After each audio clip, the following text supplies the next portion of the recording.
Tere päevast, head Tüvka raadio kuulajad, loodan, et teil on kõigil väga kaunis päev, päike paistab ja ilm on soe, suvi hakkab vaikselt tulema, või siis noh, mitte veel, aga nurga tagant jah, kevad vaikselt näitab ennast. Et saade Pärimusa nurk naaseb nüüd teemaga, et mida arvavad noored rokipeerud pärimusmuusikast. Ja mul on täna väga cool ja lahe saatekülaline Markus Lehtsalu. Tere. Nii, väga tore, et sa tulid siia.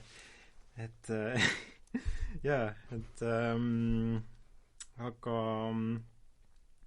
jah, sina ja mina oleme mõlemad sellised pigem vähe pärimusmuusikaga kokku puutunud, rohkem nagu roki-inimesed, et räägi mulle natuke, et millised on sinu üldised mõtted pärimusmuusikaga seoses või kuidas sa seda näed, mis sa arvad sellest üldiselt?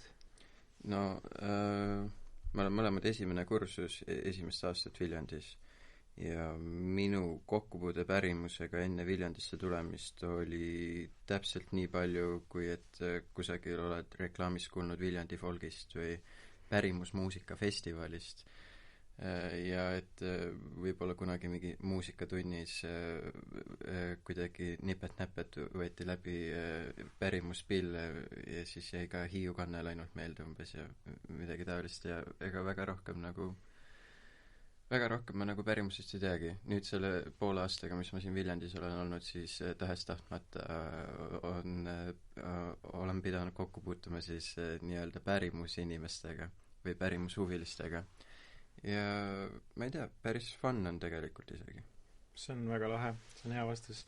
Kui sa mainisid, et sulle jäi Hiiu kannel väga hästi meelde, eeldan, et sa võib-olla oled tuttav ka bändiga Puuluup. Jaa, absoluutselt.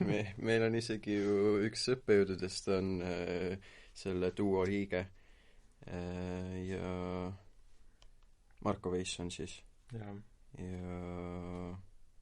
Ja Puuluup on lahe, ehkki siin on see nagu süvapärimus inimeste seas, siis nemad nagu võib-olla ei liigitaks seda pärimuse alla, et nagu see muusika, mis nad teevad, ei ole pärimus, aga nad kasutavad siis nagu pärimusele omaseid pille. Nagu hõngu on sees. Hõngu on sees, just. Jah, ma nõustan, et nad on just nagu puhas pärimus ei ole, aga nad on väga nii-öelda omapäraseks teinud selle, oled sa neid laivis ka näinud? Kahjuks ei ole, aga kindlasti tahaks. Kas sa oled? Mul on õnnestunud neid 2 korda näha.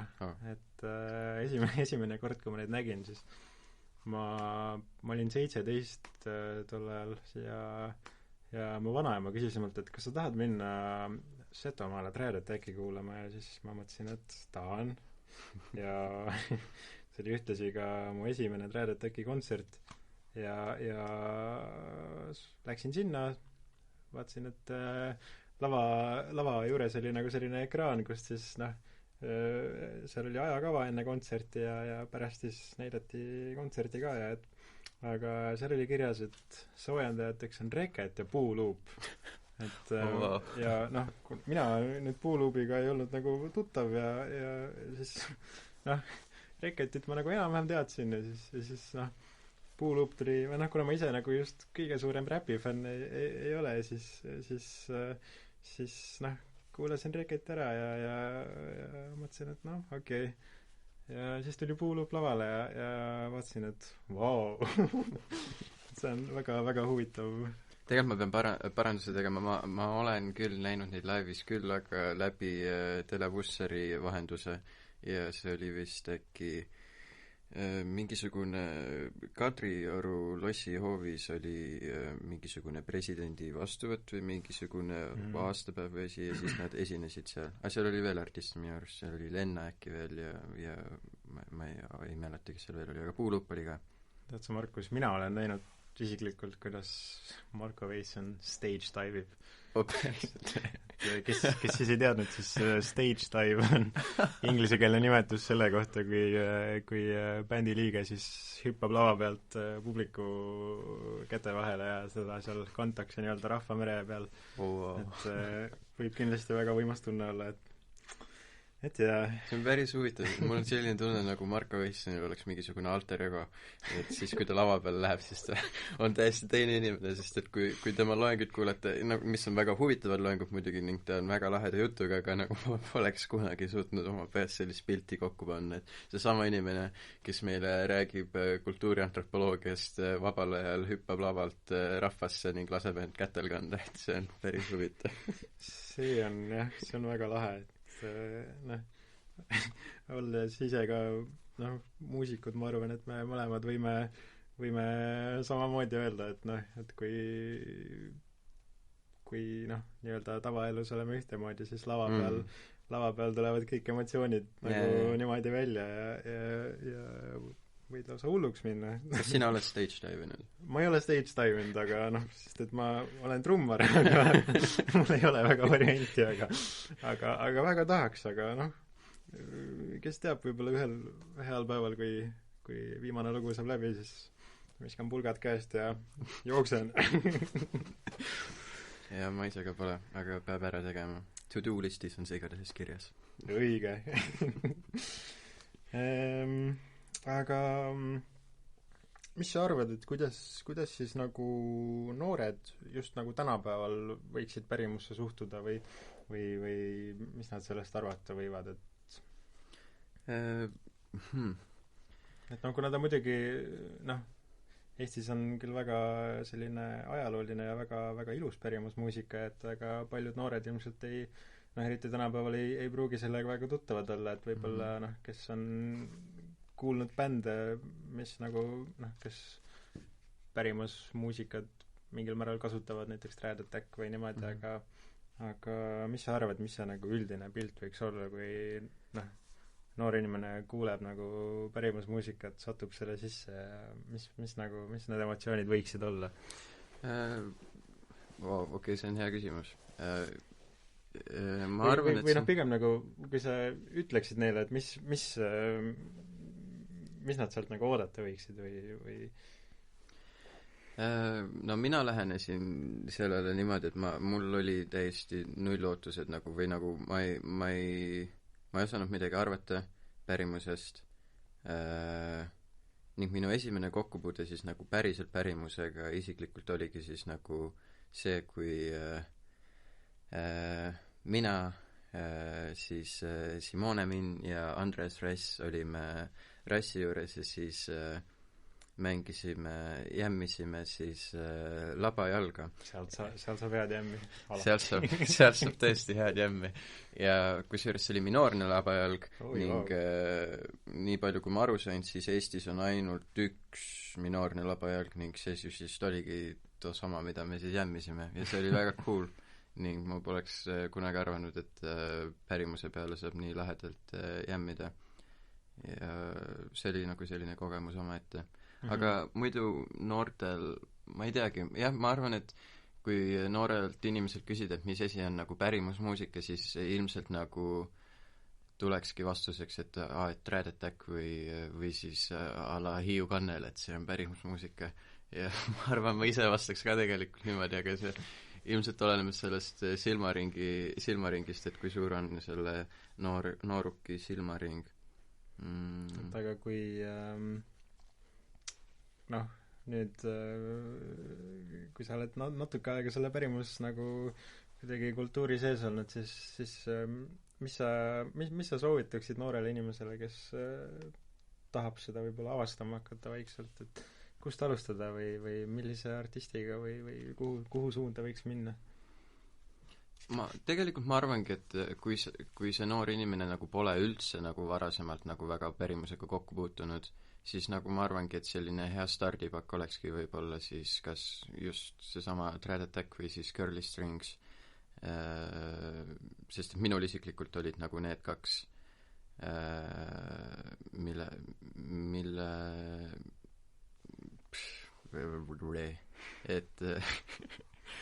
et millega mina siis nagu alustasin või keda mina siis esimesena kuulasin või kuulama hakkasin. Samad sõnad. Ja siis jah, sealt on ma arvan lihtsam nagu, sa saad nagu mingisuguse pildi ette, et noh, muidugi Trad Attack ja Curly Strings ei ole nagu see puhas Eesti pärimus, vaid seal on nagu neid sugemeid, aga sa saad nagu mingisuguse aimduse sellest, milline see pärimus võib olla, ning siis võib-olla ei ole see muutus nagu selle mainstream muusika pealt või My Hitsi edetabelite pealt nii drastiline. ühesõnaga annab nagu maitse suhu ja annab nagu hea sellise stardiplatvormi, kust nagu edasi avastama. Et see aga mul oli nii, et esimesena vist oligi Curly Strings ja Trad Attack ja siis ma avastasin ka sellise ansambli nagu Paabel, kes ka teeb sellist väga vahvat pärimust, et see on kindlasti väga lahe, et aga kuidas sa arvad, et kuidas võib-olla pärimusmuusika inimesi nagu kokku toob või noh, kui on mõni noor, kes armastab pärimust ja pärimusmuusikat ja kõike seda, et aga ta võib-olla või ta tahab nagu näiteks leida seda keskkonda, kus tal on samasugused inimesed ümber ja kellega ta saaks seda teha ja sellest rõõmu tunda, et mis sa talle soovitaksid? Et kuhu minna või mine Viljandisse ma ei tea, ma tõesti ei tea, nagu esimene mõte oligi nagu võib-olla siis jah, see folk või pärimuusika festival, mis siinsamas Viljandis on. Et see on, ma arvan, selline hästi hea koht, et nagu see on siuke alla nagu Intsikurm umbes, aga rohkem siis pärimusele suunatud ning see tegelikult on hästi lihtne ju samastuda pärimusmuusikaga, sest et Eestis on see on nagu kõik sellest nagu alguse saanud ning siis tekib siuke nagu kerge aukartus ja selline see on nagu selline ühes hingamine või see mingi hästi kauge asi, mis meid kõiki eestlasi kuidagi omavahel siis ühendab lisaks laulupeole. See on hea. Ma ise võib-olla ütleks ka, et kui on soovi nagu leida seda seltskonda või seda keskkonda, kus selle üle rõõmu tunda, siis Kultuuriakadeemia ja Viljandi folk, eks neid folkfestivale ole teisigi Eestis, aga ma ise tunnen ka, et Viljand on nagu selline koht, mis kõige rohkem nagu õhkab seda nii-öelda vibe'i või niimoodi. Et lahe väga lahe. Kuidas sa näeksid võib-olla pärimusmuusika tulevikku, et kui sa mõtled sellele praegu ja mis sellega praegu tehakse, et meil on nagu bändid nagu Trad Attack, kes siis võtab sealt pärimusest nagu mingisuguseid jooni, muudab need nagu enda omaks ja viib selle kokku kuidagi sellise roki-popi muusikaga, et ja eks meil on teisigi nagu Metsatööl, kes siuke korralik folk-metal, et mis sa arvad, mis sellega nagu veel teha saaks või mis selle nagu tulevik võiks olla? Ma ei teagi, sest kui vaadata nagu seda nii-öelda siis seda, mis on siis see põhivoolu muusika, et siis selline ma ei teagi, praegu nagu see mõmina räpp hästi teemas ja üldse nagu räpp lööb laineid Eestis ja ka mujal maailmas, et cool oleks näha, kui ma väga kujutan ette nagu Reketit võib-olla just tegemas nagu siukse kerge pärimusvimkaga mingisugust kontseptalbumit või sest et temal on nagu siuke hästi see on mu isiklik arvamus, aga et tal on nagu selline hästi tugev see lüürika pool, et ma arvan, et ta kannaks välja küll selle, kui mingisugust pärimusteksti näiteks peaks edasi andma läbi räpi. Või siis teine, mis tunduks ka mulle praegu nagu huvitav, oleks võib-olla, et kui Nõep teeks midagi, laenaks pärimusest või ma arvangi, et nagu pigem see, kuhu pärimus jõuab, on see, et ma ei usu, et pärimus nagu võib-olla tegelikult ka juhtub see, et nagu see pärimus tuleb nagu raadio edetabelitesse või midagi, aga ma miskipärast arvan, et pigem just need mõjutused, et pärimuse mõjutused võib-olla, et on need, mis rohkem laineid löövad. et jah, ma ei tea, raske öelda, kunagi ei tea, mis homme juhtub.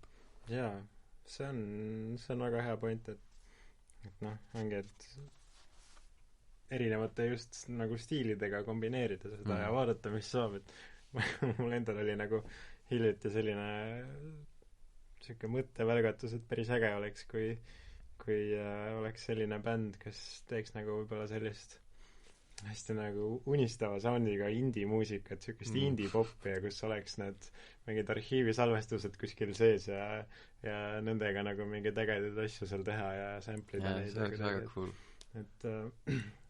Et jaa, eks seda kindlasti annab väga omanäoliseks ma isegi olen mõelnud, et võiks pulli pärast proovida pärimustekste kasutada oma loomingus või siis ka just mingeid arhiivisalvestusi mingisugusest mingi pilliloost või midagi, et ma ei tea, see Viljandil on huvitav mõju mulle ja ma arvan, et ka teistele esmakursuslastele siis. Eks see kindlasti paneb uus keskkond ka, paneb pildi kuidagi kõik teistmoodi ringi käima, et peaks folk peaks pärimusmetalit tegema hakkama niimoodi, et korralik selline skriimo taha ja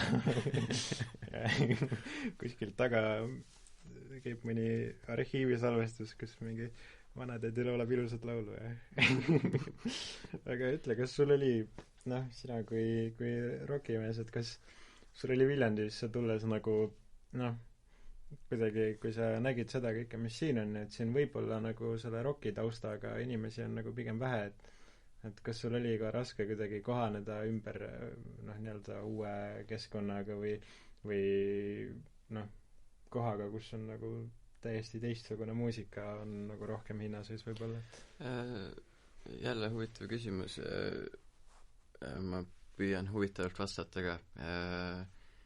See oli vist esimene siis siuke suurem, praegu tundub see nii kaugene muidugi, aga siuke esimene suurem olemine romaanis septembrikuus, kus selline nii-öelda siis tutvumisõhtu oli või noh, mitte see polnud tutvumisõhtu, aga see andis nagu väga hea võimaluse nagu näha, et kes need teised inimesed on, kes siin õpivad ning kes siia õppima on tulnud. Ja siis ma ka nagu sattusin rääkima nagu, noh, minu erialaks on heliproduktsioon ja siis sattusingi rääkima nagu vanemakursuste tudengitega, et nad küsisid nagu, et okei, et millist muusikat sina siis teed ja siis ma ütlesin, et ma olen selline noh, tahaks teha sellist eplikulikku sellist grunge'i, siduda seda kuidagi Nirvana ja mingi selliste bändidega ja siis sellist mõnusat indie-vibe'i ka veel juurde panna, et ja siis nad olid nagu vau, et ma ei teagi, et kas siin on nagu üldse, et peamiselt nagu heliprodud nagu teevad sellist noh, tümmi või siis sellist kuidas nüüd öelda, kusjuures sellest rääkides tümmist rääkides, mul on üks tuttav, kes ka noh, praegu 3. kursusel õpib heliproduktsiooni, et ta just talvel siin lasi mulle ühte lugu tema enda loomingust, et millega ta nagu tol hetkel tegeles ja see oligi selline korralik tümm, kus oli nagu arhiivisalvestus taha käima pandud nagu reaalselt ja see, jah, tegelikult see oli nagu väga lahe, ta oli väga huvitavalt lähenenud sellele, aga segasin nüüd vahele, jätka. Ja noh, see küsimus oli, et kas on nagu keeruline olnud siin. Ma ei teagi, noh, praegu on võib-olla vara öelda, et selline niikuinii see pandeemia ning väga ei tahaks küll sellest rääkida, selline tabuteema, ei taha saadet ära rikkuda, aga niikuinii see pole nagu võib-olla sellist täit maiku andnud nagu sellest ülikooli elust, et milline see mull siin nagu muidu oleks, kui ei oleks koroonat, et ja noh, alles pool aastat on käidud ka, või noh, tegelikult juba peaaegu et vaata aasta, esimene aasta on juba lõpusirgel sisuliselt, et ma ei tea, kas on keeruline selles mõttes, et nii palju on nagu see on tegelikult lahe, et on nagu nii palju erineva taustaga ja suunitlusega inimesi ja tudengeid siin nagu kokku saanud, et nagu nii palju on nagu isegi kui see inimene, teine tudeng ei tee samasugust muusikat nagu sina teed, et siis sul on nagu ikkagi nagu midagi võtta või kõrva taha panna, et mine tea, kuidas see tulevikus saab nagu kasuks tulla, et võib-olla see tümm, mida noh, ma ei taha öelda, enamik produdest teevad, aga noh, ikkagi mingi osa toodab sellist tümakat ka, mis on väga cool. Et võib-olla sellest on ka mulle kasu tulevikus loome kirjutamisel ja samamoodi nagu ka pärimusega, et kui juba praegu on tulnud nagu see ideid, et teha nagu arhiivisalvestustega mingisugust mussi või kasutada pärimustekste oma lugudes, et siis ja see on alles esimene aasta, siis mine tea, mis 4. aasta lõpuks saab, võib-olla mul ongi lõputöö ongi mingisugune pärimusalbum teha, et kunagi ei tea, mis juhtuda saab. Väga hea. Ma ise nõustun ka sellega täielikult, et noh,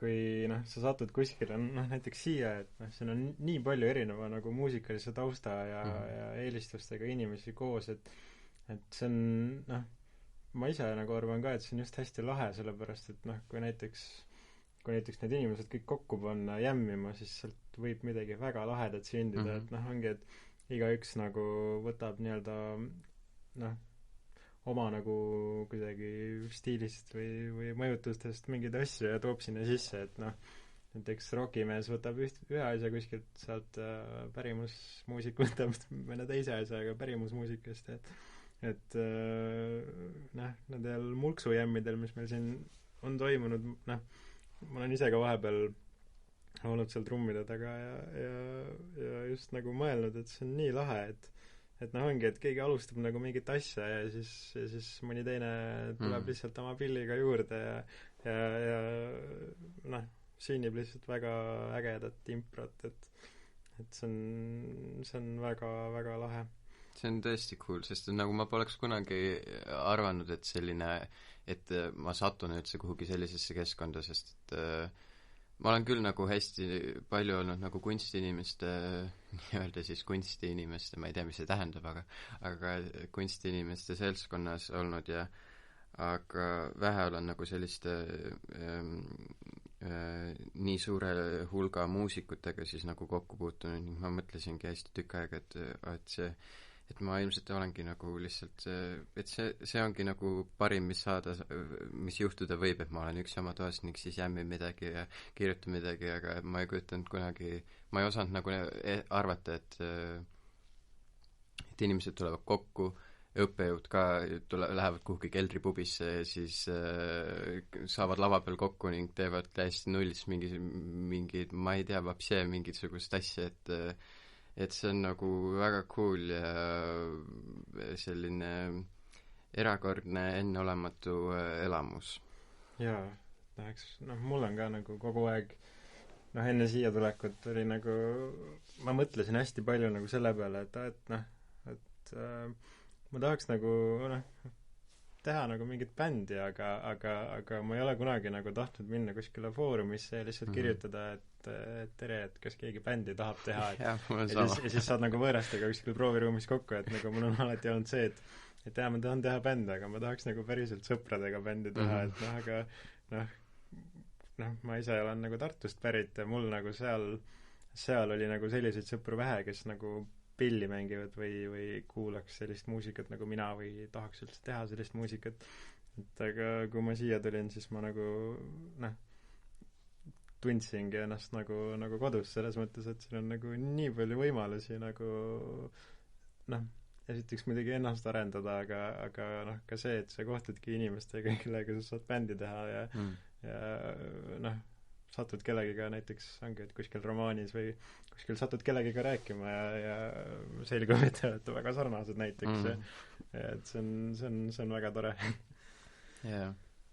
Et lahe, see on väga lahe. Et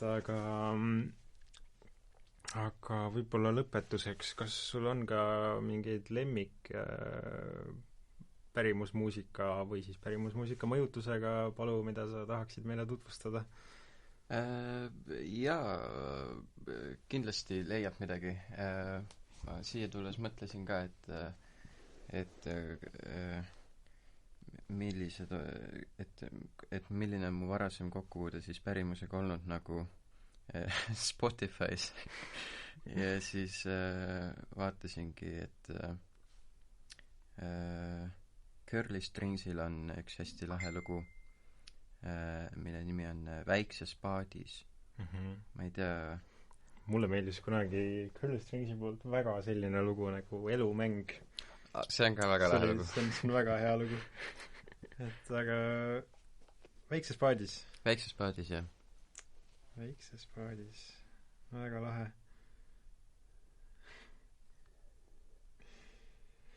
Nii, aga nüüd siis kuulete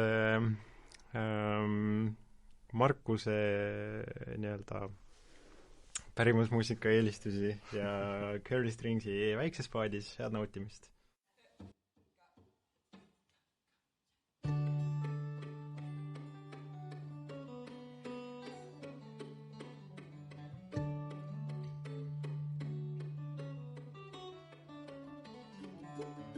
Väikses paadis päevavalge käes tõuseb tuul ja kaasa meid viib.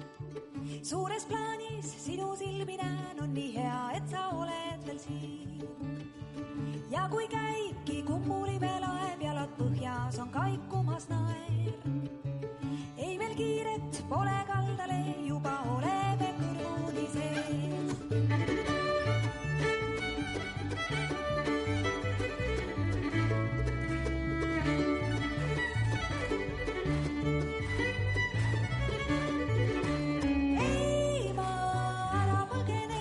Sest et su peos legitsevad nõgese, seisma jääb aeg ja ruum, meie arv on nii kõrvetavalt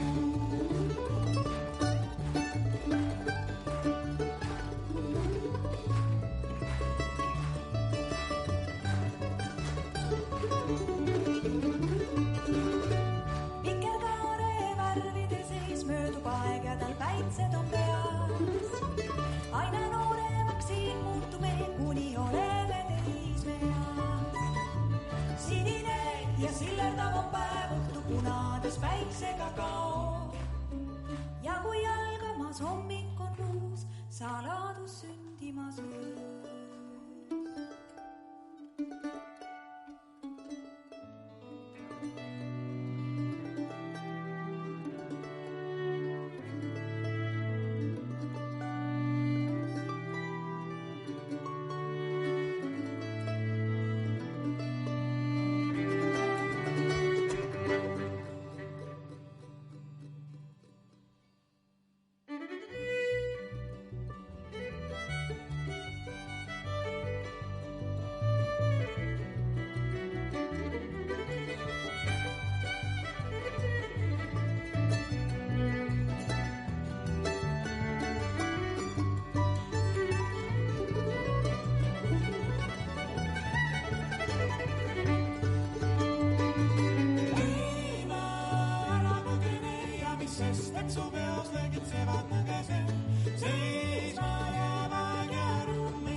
See oli siis Curly Stringsi Väikses paadis, väga loodan, et teile meeldis ja et ka paljud noored, kes seda kuulevad ja võib-olla tahavad rohkem pärimusmuusikat avastada ja niimoodi, et siis leiate siit mingit enda jaoks kasulikku informatsiooni, et tulge Kultuuriakadeemiasse ja leiate väga palju sõpru ja tuttavaid, kellega koos musitseerida ja kes armastavad ka pärimusmuusikat ja ka igasugust muud muusikat, et jah, aga oli väga vahva teiega. Meie nüüd lõpetame. Külas oli Markus Lehtsalu, mina olen Rail-Erik Kollom, saatejuht, ja suured tänud kuulamast ja rockige edasi! Nägudeni! Head aega!